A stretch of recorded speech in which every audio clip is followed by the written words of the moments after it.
Hello, this is Jenny from Designs with Paper. Thank you so much for stopping by my channel today. I have a card making video for you today, and it is a multiple card video. I purchased from Amazon this container of Brusho Pigment powder. So it's a watercolor medium in powder form. I have seen other people use them. I have been intrigued by them for many years. And this is the first time I am going to sit down and have a really good play with them in my craft room. Based on other people's recommendation, I have poked a hole in my little containers at the top with a push pin. Apparently, if you undo the lid, too much can come out at one time. I did not want to risk that, but I want to create a background for the stamp and die set to create some fall colored stamps. So I've sped this up just a little bit, and I started with a piece of watercolor paper. It is not a full-size sheet. It is a mostly full sheet of watercolor paper, and I got it wet first with that spray bottle, and I am adding the pigment powder on top. And I'm just adding the yellow, the orange, and the green, and you can see that they there's not quite enough water there. I'm needing to add more water. I think that to start with a wet page, it needs to be substantially wetter than what I started with if you want to have that powder, that pigment, moving around right away. But I intended to add multiple layers to this piece of paper because I do want to create a fall leaf kind of background. So I will just continue to add pigment and water and try to overlap the colors. I don't mind as they blend that they get a little bit dull and a little bit brown because, again, this is for a fall leaf style project. I am going to use this wet paintbrush to kind of mix those powders around. I don't want to leave any unwet pigment or unwet powder crystal granule on the paper. I don't think that would look very nice. And because this is a watercolor medium, it is going to dry back lighter than it is when it's wet. So I will just keep adding layer upon layer upon layer of water and powder and moving it around with that the paintbrush, and kind of mixing it together. I will come in with my heat tool and dry it up a bit so that I can add more color and more water to it. And you can see as it's drying, it is drying back quite a bit. I apologize for the weirdness of my camera. It's hard to figure out what to focus on, probably because I have it zoomed out so far. But anyway, I am just going to use this cloth and dab up the edges and get those puddles that are really dark brown. And I made a mess of that spot in the middle. I was trying to blend that out, and all I did was create a bloom, a big huge bloom right in the middle. So I will have to camouflage that with my next layer of pigment powder. There are lots of different kinds of this pigment powder. This is just the set that I found on Amazon that I felt like I could play with and learn with because it had colors that were not real. Like the green has the blues and the yellows, and the orange has the yellows and the reds, and the yellow even has a couple of varying shades of yellow. They weren't strict colors, if that makes sense at all. And I did finally get that middle part kind of camouflaged out. It did kind of create some brown in there, but I'm okay with that. And I see that green is going kind of bluish, but I think it'll be okay when all is said and done.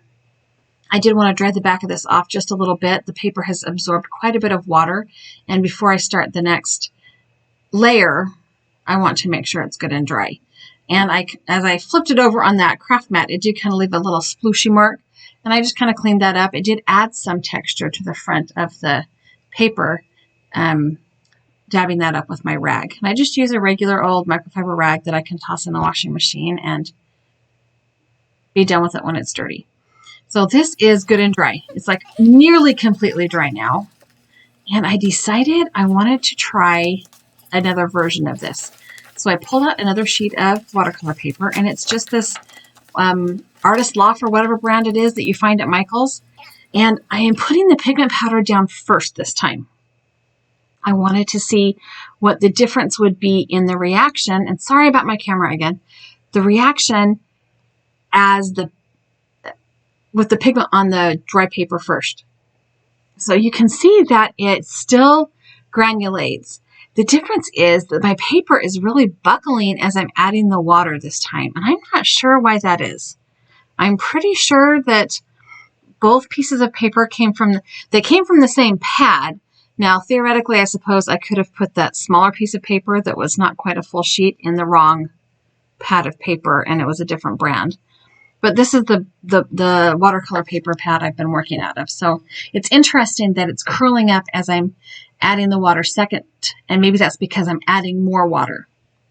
You know, the pigment didn't instantly bloom with the little bit of spray that was put on there, so maybe it's just that I'm adding more water faster.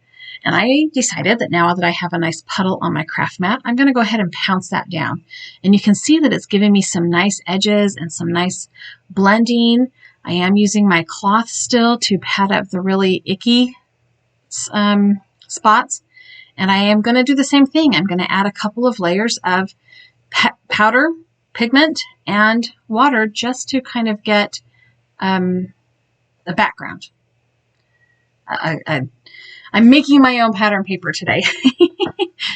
So I just kind of added a little bit more orange. It is kind of getting brown, so I'm going to kind of let that drip off and then clean it up a bit. I will go ahead and dry this with my heat tool and then add another layer as well. It's kind of more yellow than green. I decided since I had all this stuff on the craft mat, I would go ahead and pick up that dry piece and soak up some of that ink on or some of that color on my craft mat. And it added a nice texture, some edges on this paper that looks really pretty. Added a little bit more water, added a little bit more pigment, and I'm kind of going back and forth between these two sheets of paper now, letting them dry and rest and prepare themselves to take on more powder, I guess, more pigment. I'm just going to add a little bit more orange. I wanted it to be just a little bit darker, and that orange seems to be leaving a nice color. You can see there's some red that's really strong in there, and it just is turning out kind of like what I was imagining, which is funny because this is such an uncontrollable media. Like, how do you control water, right? But in my brain, this is kind of what I wanted. I wanted this piece of paper that was multicolored and very autumn colored. I don't know if that's the right word. This is the wetter page, the second page, and I'm going to go ahead and dry off the puddles on the edges. And I decided to take this baby wipe, this mostly dry baby wipe, and just go over the top of it. And that gave that a nice blend. Not really what I was looking for, but it was a nice base layer. I'm going to go ahead and add some more of that orange pigment there and spray that down with some more water and pull in my paintbrush and kind of smoosh it around and see what kind of, oh, this is when I decided to move it around with my heat tool and the paintbrush. So I'm going to kind of dry it and move it at the same time, which will create some harder edges because it's drying before it can fade out or blend in too much. And I really like that kind of swoosh of orange right there in the middle. I like how that turned out. So I'm just going to go ahead and keep drying this and moving that water and the pigment around, lifting it up so it can kind of drip down with the heat tool. And the water is drying almost as fast as it is moving now. And so it is creating some nice lines and some texture. And I'm going to add a little bit more water, smush it around with my paintbrush. Now, the majority of this video really is creating these backgrounds, and it has been edited. I edited out some of the dry time and some of the fuss time, but I left them for like 2 days in my office, so they would be really, really dry. And this is the end result. And I'm going to cut these down so that they will fit into my Misty stamp positioner because I want to stamp on them with that Stampendous leaf stamp so that I can cut it out with the coordinating dies. Now it is a rubber stamp, so I need to take the black mat out of my Misty, and I'm still going to use those magnets to hold it in place because it is not a flat piece of paper anymore. It has dried and been wet and dried, and so it's kind of got a little bit of a curl to it. And I have both pieces of paper cut down into two pieces small enough to fit into my stamp positioner here, and I am going to heat emboss them. So I want to have just these stamps are perfect because they're outline stamps, so they're the perfect stamp set for this type of a background. or you could like do ink blending with dye inks or pigment inks. But I intend to heat emboss them. So I'm going to take my embossing buddy here. This is a little powder bag that I got. I don't know. I might have gotten this from Stampin' Up! 1,000 years ago. And I keep a gator clip on it or a binder clip on it because the powder makes my skin super dry. It's just very chalky. But that's what I want. I want the paper to be dry, so the only place the embossing powder sticks is to this Versamark ink. So I'm going to go ahead and use this clear ink to ink up these stamps and stamp them down on that paper. Because I am using watercolor paper, I will ink and stamp them twice. Watercolor paper is textured, so it's hard to get a crisp image the first time around. I'm just going to use my cloth. It's getting really dirty. It needs to be tossed into the wash so that I can have my hands glide smoothly over the lid of that Misty. And here's my second stamping, and I'm just really mashing that ink pad in. It's a really nicely etched rubber stamp, so I'm not worried about getting ink in the places where it shouldn't be. I'm just going to mash that lid. The rag makes it really easy to move your hand along the lid so that you can make sure you get firm pressure on all of the parts of the stamp. And I'm pretty confident that I got a good stamped image, so I am going to pull out my Simon Says Stamp Rose Gold embossing powder. This is a really pretty rose gold. It's kind of one of my favorite embossing powders. In fact, this is probably the second or third jar that I have purchased in the last couple of years. And you know that embossing powder, it lasts forever. Now I'm just going to dump this on the paper, which is no big deal because I can put it right there on that copy paper and funnel it right back into the container. And I do the same thing with all 4 pieces of paper that I have cut down to fit into my Misty. I did edit that part out. I didn't think you needed to watch me put embossing powder on all the pieces of paper. So here is the last one, and I am getting ready to cut them rather with the coordinating dies. You can see that there was kind of a double stamp here. I had dropped the stamp on the paper, but it's not a big deal because I'm cutting it out.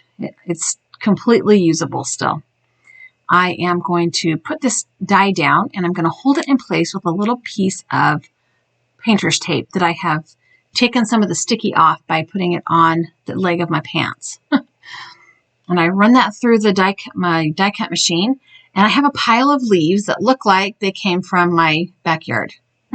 We live in Virginia, so we get lots of color in our leaves. So now on to the card making process. I have pulled out 2 sheets of cardstock and 2 sheets of pattern paper, and that will create 4 cards. I will cut this pattern paper in half, 4 1/4 by 11 inches, and then I will score them both at the 5.5 inch line to make top folding portrait style cards. As for the pattern paper, I am going to cut it into a 4 by 12 inch strip and then cut it down to 4 by 5 1/4 inches. And that last little piece, I'm just going to guesstimate and cut it in half so that I have a little bit of a break to break up the pattern paper there. And I'm doing the same thing with this piece. I will end up with 2 pieces of paper that are 4 by 5 1/4 and 2 little strips of paper that are about 1/2 to 3/4 of an inch by 4 inches. All right, now we're going to start assembling. And part of the footage for the assembly here was corrupted. So you will see me make card bases and put pattern paper together, and then you will see a bunch of pictures of finished cards. But I just wanted to put this pattern paper down, and this is some old, pretty sure it's Stampin' Up! Paper because it's got a different pattern on each side, and that's kind of their hallmark or what they're known for. But I've got so much pattern paper, y'all. I have it from everybody. So this is how they're going to look, and it's just going to be a little group of cards that have a similar layout that I can add sentiments to later as needed. I'm not even putting sentiments on these cards in this video. So the first thing I'm going to do is put some tape runner on the back of the pieces of pattern paper and add them to the card front. And it will give me just a little bit of a border, just a 1/8 of an inch border on each side of the pattern paper. And I'm going to line it up on my grid mat here so that I can use the lines on that mat to line up the little piece the little leftover piece that I cut in half to use to kind of break up. And I flipped it over so you're seeing the opposite side, the side 2 of the paper. And my plan is to just stack a couple of these leaves onto each card base. And voila, through the magic of corrupted video and video editing. One thing also, I went over with some blending brushes and added a little bit of ink and some twine on the cards. I felt like it needed just a little bit more green and a little bit less bluish green for my likes, or for my and I added some rose gold twine around the little skinny piece too. So thanks for stopping by. I hope you enjoy the video. I do have links to a couple of other videos at the end here. And if you haven't done so already, please subscribe. Have a good day.